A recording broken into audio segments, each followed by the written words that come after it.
দাদা বাইরে লাল চা খাবেন না, দু চা হয়ে যেতে পারে। সে কি কথা? লাল চা বাইরে খেলে দুধ চা হয়ে যেতে পারে মানে? আহ, যা পাচ্ছ তাই বই।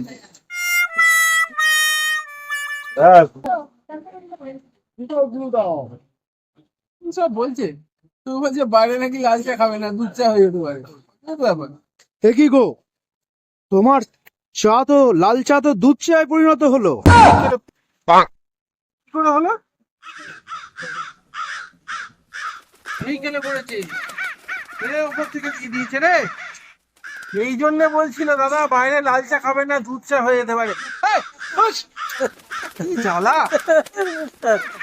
দাও, দুধ চাই দাও।